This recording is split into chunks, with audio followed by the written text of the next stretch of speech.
నిన్న మాట్లాడుతూ కార్యకర్తలతోనో నాయకులతోనో మీటింగ్ పెట్టుకుంటున్నాడు.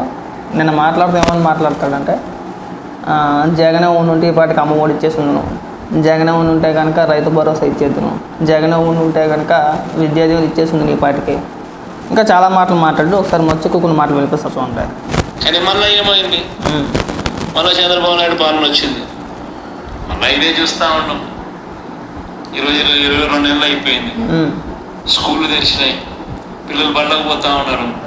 కనీసం జగనే ఉంటే కనీసం అమ్మఒడి కింద 15,000 ఈ పాటికి జగన్ ఉంటే వేసి ఉండేవాడు. ఆ 15,000 బాయా, ఈయన నీకు 15,000 నీకు 15,000 నీకు 15,000 అని ఇస్తానని చెప్పి అది బాయా కాదు. జగన్మోహన్ రెడ్డి నువ్వు అధికారంలోకి వచ్చిన తర్వాత అంటే 2019 మే నెల అనుకుంటా నువ్వు ప్రమాణ స్వీకారం చేసావు. అప్పుడే అమ్మఒడి ఎప్పుడు ఇచ్చావు? నువ్వు మే నెలలో ప్రమాణ స్వీకారం చేసి జూన్లో ఇచ్చావా, లేదంటే 2020 జనవరిలో ఇచ్చావా? నువ్వు సంక్షేమ పథకాలు అమలు చేయడానికి ఎంత సమయం తీసుకున్నావు? మాట్లాడితే ఇవ్వండి ఎలా కొడుతున్నాడంటే, జగనే ఉండుంటే ఈ పార్టీకి అన్ని పథకాలు ఇచ్చేసి ఉండు అని ప్రజలు అనుకుంటున్నారు అంటున్నాడు. ప్రజలు ఎవ్వరు అనుకోవట్లేదన్న. ప్రజలు ఎవరు కూడా పథకాల గురించి ఆలోచించట్లా. నువ్వు ఎంత రాష్ట్రాన్ని నువ్వు ఎంత నాశనం చేసావో ప్రజలకు ఒక ఐడియా ఉంది. అందుకే కదా నీకు 11 ఇచ్చి మూలన కూర్చోబెట్టింది. ఇంకా నువ్వు ఆ ఓటమికి తగ్గ కారణాలు చూసుకోకుండా నేను ఉంటే అమ్మఒడి ఇచ్చేద్దును, నేను ఉంటే ఇదే చేద్దును, ఈ మాటలు మాట్లాడితేనే లోకువైపోయింది. నేను చూస్తూ ఉంటే ఒక కమెడియన్ చూసినట్టు ఉంటాయి. నువ్వు ముఖ్యమంత్రికి ఎలా చేసావో మాకు తెలియట్లేదు, కానీ నీ మాటలు వింటూ ఉంటే మాకు అదే అర్థమవుతుంది.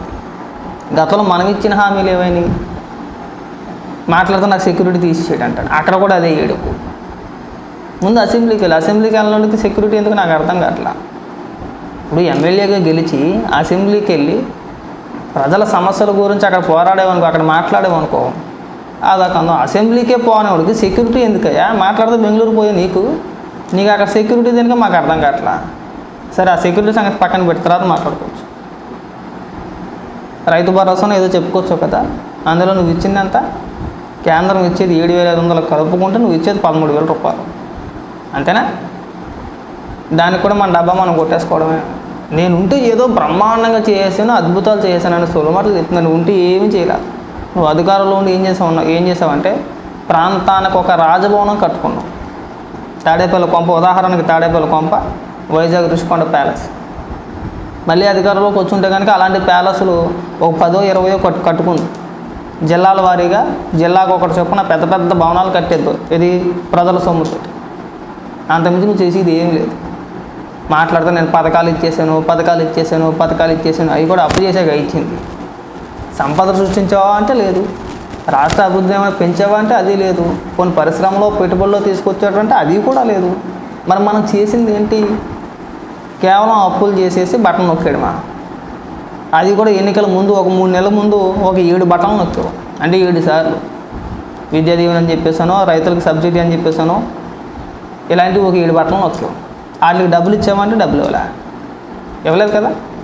14,000 కోట్ల రూపాయలు ప్రజలకు పంగనామం పెట్టేశావు కదా. ఎప్పుడు లెటర్ రాసావు నువ్వు? ఇంకా పోలింగ్ 3 రోజులు ముందనగా అప్పుడు లెటర్ రాస్తారు ఎన్నికల సంఘానికి, మీరు మాకు పర్మిషన్ ఇవ్వండి, మేము డబ్బులు పంచేస్తాం. నువ్వు ఇచ్చిన హామీలు, నువ్వు ప్రవేశపెట్టిన పథకాలే సక్రమంగా అమలుపరచలేదు కదా. అన్నీ సగమే కదా. 2019 ఎన్నికల ప్రచారంలో నువ్వు, భారతిరెడ్డి గారు, మరి కొంతమంది వైసీపీ నాయకులు చేసిన ప్రచారం ఏంటి? ఇంట్లో ఎంతమంది పిల్లలు ఉంటే అంతమందికి ఒక్కొక్కరికి 15,000 రూపాయలు చొప్పున వేస్తా అన్నారు కదా. ఆ మాట వాస్తవమే కదా. భారతిరెడ్డి గారు మాట్లాడిన వీడియోలు కూడా ఉన్నాయి కదా, నువ్వు మాట్లాడిన వీడియోలు కూడా ఉన్నాయి కదా. నువ్వు అధికారంలోకి వచ్చిన తర్వాత ఎంతమందికి ఇచ్చేసావు? ఒక్కరికి. పైగా దానికి కటింగ్లని అది ఇదని చెప్పేసి మళ్ళీ ఒక 2,000 రూపాయలు కటింగే వేసింది. ఎంత? 13,000 రూపాయలు. ఎన్ని సంవత్సరాలు వేసావు? ఇగో ఇలాంటి అబద్ధాలు మాని ఎందుకు ఓడిపోయావో దానిపైన ఒక సమీక్ష జరుపుకో. ఒకవేళ నిజంగా పథకాలు నేను పనిచేశాను కదా, నేను ఎందుకు రాలేదు, ఇంకా నువ్వు అదే ఇందులో ఉంటే కనుక నువ్వు ఎప్పటికీ మరి నీ పార్టీ బంగాళాఖాతాలు కలిసిపోవడమే. పథకాలు కాదు, మనకి అభివృద్ధి ముఖ్యం. చదువుకున్న యువతకి ఉపాధి అవకాశాలు కల్పించాలి. ఉపాధి కల్పించాల్సిన బాధ్యత ప్రభుత్వానికి. దాని గురించి ఎప్పుడు మాట్లాడరు కాదు. మీరు బాగా గమనించండి, జగన్మోహన్ రెడ్డి ఎప్పుడు మాట్లాడినా పథకాల గురించి మాట్లాడతాడు తప్పితే, ఇదిగో నేను పలానా పరిశ్రమ తీసుకొచ్చాను, నేను 100 కోట్ల రూపాయలు పెట్టుబడి, దానివల్ల కొన్ని వందల మంది యువతకి ఉద్యోగాలు వచ్చినాయి, వాళ్ళ కుటుంబాలు బాగుపడ్డాయి, వాళ్ళకు ఉపాధి దొరికింది, నెలల ఇంత సంపాదించుకుంటున్నారు అని ఎప్పుడైనా మాట్లాడా చూసారా? ఎప్పుడైనా మాట్లాడడం చూసారా? మాట్లాడలేదు. ఎందుకంటే ఈయన గారి హయాంలో ఒక్క పరిశ్రమ అంటే ఒక్కటి కూడా రాలా, తీసుకొచ్చే ప్రయత్నం కూడా చేయలే. లాస్ట్ 2 ఏళ్ళు మనం చూసాం, మా కోడిగుడ్డు అమర్నాథ్ని పెట్టాడు ఐటీ మంత్రి కింద. ఆయన ఏం చేశాడో మనం బాగా చూసాం. పెట్టుబడుల సదస్సుకి దావోస్ ఎందుకు వెళ్ళదా సలహాత్మైన పక్క రాష్ట్రాల మంత్రులు వెళ్ళారు, అన్ని రాష్ట్రాల నుంచి ఆయా శాఖలకు సంబంధించి మంత్రులు అక్కడికి వెళ్తే నువ్వు ఎందుకు వెళ్ళలేదా అంటే నాకు సలహాత్మ దావోస్లో సెలెక్ట్ ఉంటుంది, అక్కడ మేము వెళ్ళలేమన్నారు. సరే, అది అయిపోయింది. విశాఖపట్నంలో పెట్టుబడుల సదస్సు అని చెప్పేసి పెట్టేశారు. ఏకంగా 13 లక్షల కోట్ల రూపాయలు పెట్టుబడులు అన్నారు. కొన్ని పరిశ్రమలతో మేము ఏకంగా ఎంఓఏలు కూడా కుదురు చేసుకున్నాం అన్నారు. వాటి సంగతి ఏంటంటే అధికారంలో దిగిపోయేంత వరకు కూడా మళ్ళీ ప్రస్తావిస్తే ఒట్టు. ఆ విశాఖపట్నంలో జరిగిన పెట్టుబడుల సదస్సు గురించి మళ్ళీ ప్రస్తావిస్తే ఒట్టు. మళ్ళీ మాట్లాడలేదు కదా. ఇదిగో మన జరిగింది విశాఖపట్నంలో, ఇది జరిగింది, 13 లక్షల కోట్ల రూపాయలు పెట్టుబడులు వచ్చినాయని చెప్పేసి అన్నాం కదా. ఇదిగో ఇన్ని పరిశ్రమలు వచ్చినాయి, వాటికి భూమి కేటాయించామనో స్థలం కేటాయించామనో ఎక్సెట్రానో లేదంటే నిర్మాణ దశల్లో ఉన్నాయనో ఎలక్షన్ అయిపోయేంత వరకు ఎప్పుడైనా మాట్లాడేవా? మీరు ఎన్నికల ప్రచారంలో కూడా ఏమైనా ప్రచారం చేశారు? యువత గురించి మాట్లాడాలా? చదువుకున్న యువత ఏవైపోయినా పర్వాలేదు, నేను పథకాల ద్వారాగా సంవత్సరానికి 15,000 రూపాయలు వేస్తున్నాను అంటాడు అంతే. అదేదో నెలకేసినట్టు.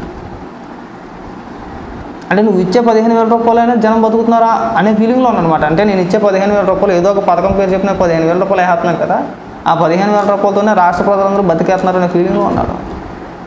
రాష్ట్ర ప్రజలకు కావాల్సింది అది కాదు. నేను మళ్ళీ చెప్తున్నా, చాలాసార్లు చెప్పా, యువతకి ఉపాధి కల్పించండి, రాష్ట్ర ప్రజలకు ఉపాధి కల్పించండి. ఏదో ఒక ప్రాంతంలో ఒక పెద్ద పరిశ్రమ వచ్చిందంటే ఆ చుట్టుపక్కల గ్రామాలు బాగుపడతాయి, చుట్టుపక్కల గ్రామాల్లో ఉన్న ప్రజలు బాగుపడతారు, ఉపాధి దొరుకుతుంది. ఏదో ఒక పని ఉన్న పని చేసుకుంటారు. చదువుకున్నవాడు కొద్ది మంచి పొజిషన్లో ఉంటాడు, చదువుకోలేడు ఏదో ఒక పని చేసుకుంటాడు. ఆ దిశగా మన ప్రయత్నాలు ఏమన్నా చేసామంటే ఆ దిశగా ప్రయత్నాలు ఏమీ జరపరా. ఇంకా పని కట్టుకొని కంకణ కట్టుకొని ఉన్న పరిశ్రమలు తరివేసాడు. అన్నా నువ్వు ఆ మెంటాలిటీ నుంచి ముందు బయటికి రా. రాష్ట్ర ప్రజలు సంవత్సరానికి 15,000 రూపాయలు ఇచ్చేస్తే బతకలేరు. వాళ్ళకి చేతి నిండా పని ఉండాలి. చేతి నిండా పని ఉంటే నువ్వు సంవత్సరానికి ఇచ్చే 15,000 నెలకి సంపాదించుకుంటాడు, అంతకన్నా ఎక్కువ సంపాదించుకుంటాడు. తక్కువ లెక్కైతే 20,000 25,000 రూపాయలు సంపాదించుకుంటాడు పని దొరికితే. వాడి చేతి నిండా పని ఉన్నప్పుడు నువ్వు ఇచ్చే పథకాల గురించి ఆలోచించరన్న ప్రజలు ఎవరైనా సరే. నా చేతి నిండా పని ఉన్నప్పుడు ప్రభుత్వం మీద నేను ఆధారపడాల్సిన అవసరం ఉంది. నాకు ఉపాధి ఉంది, నాకు పని ఉంది, నేను పని చేసుకుంటే నాకు నెలలా డబ్బులు వస్తాయి, నాకు నెలలా జీతం వచ్చింది. అలాంటప్పుడు నువ్వు ఇచ్చే 15,000 రూపాయల గురించి నేను ఎందుకు ఎదురు చూడాలి? ఇసుక ఆపేసి ఇసుకలో ఏదో జరిగిపోయిందని చెప్పేసి అని భవన నిర్మాణ కూలీలు పట్టుకొట్టేసావు. అంటే ఇది ఏమనుకుంటాడంటే అన్ని దారులు మూసేసి ఇంకా కేవలం ప్రజలందరూ కూడా ప్రభుత్వం మీద ఆధారపడి బతికేయాలి. జగన్మోహన్ రెడ్డి అనే వ్యక్తి సంవత్సరానికి 15,000 రూపాయలు అయితే అమ్మ బాబు దేవుడు 15,000 రూపాయలు వేసేయండి మాకు అన్న. అవన్నీ ప్రజలు గమనించారు, ప్రజలకు అర్థమైంది, ప్రజలు క్లియర్గా అర్థమైంది. జగన్మోహన్ రెడ్డి అనే వ్యక్తి అధికారంలోకి వచ్చి చేసింది ఏంటంటే ప్రజలు పొట్టగొట్టేసాడు, ఉన్న ఉపాధి అవకాశాలను చెడగొట్టేసి అందరినీ ఇంట్లో కూర్చోలా చేసి సంవత్సరానికి 15,000 రూపాయలు వేసేసి నేనే దేవుణ్ణి, పైగా దానికి మళ్ళీ పాలాభిషేకాలు. కాబట్టి ఏంటంటే ఇలాంటి ఉపన్యాసాలు మాకన్నా ఎప్పటికైనా సరే అభివృద్ధి పరంగా మనం ఏం చేసాము, ఎంత మేరకు ముందుకు తీసుకెళ్ళాము, ఎన్ని పరిశ్రమలు తీసుకొచ్చాము. ఇగో ఎప్పుడు కూడా పక్క రాష్ట్రాలతో పోటీ అనేది ఉండాలన్నా, అది అభివృద్ధి పరంగా ఉండాలి, అప్పుల పరంగా ఉండకూడదు. పక్క రాష్ట్రాలన్నీ కూడా మనం డెవలప్మెంట్ జరగాలి, రాష్ట్రానికి పరిశ్రమలు తీసుకురావాలి, ఐటీ రంగంలో మనం ముందుండాలని చెప్పేసి పక్క రాష్ట్ర మంత్రులు పక్క రాష్ట్రం ఆలోచిస్తూ ఉంటే నువ్వేం చేసావు? రాష్ట్రాన్ని అప్పుల కుప్పగా మార్చేసి తోచిన కాడికి ఇట్లా ఎక్కువే దోచేసావు. మళ్ళీ చెప్పుకుంటా పోతే అది పెద్ద పురాణం అవుతుంది. ప్రతి వీడియోలో చెప్పేదే నువ్వు చేసిన అప్పు గురించి. ఈ వీడియోని కూడా చెప్తే టైం బాగా. కాబట్టి ఏంటంటే ఈ పథకాల గురించి వీటి గురించి ఈ సొలు మాటలు మానేసి నువ్వు రాష్ట్రాలకు ముఖ్యమంత్రిగా ఉండి పీకింది ఏంటో చెప్పు. నీ వల్ల ఎంతమంది బాగుపడ్డారో అది చెప్పు, ఎంతమందికి ఉపాధి అవకాశాలు కల్పించో అది చెప్పు.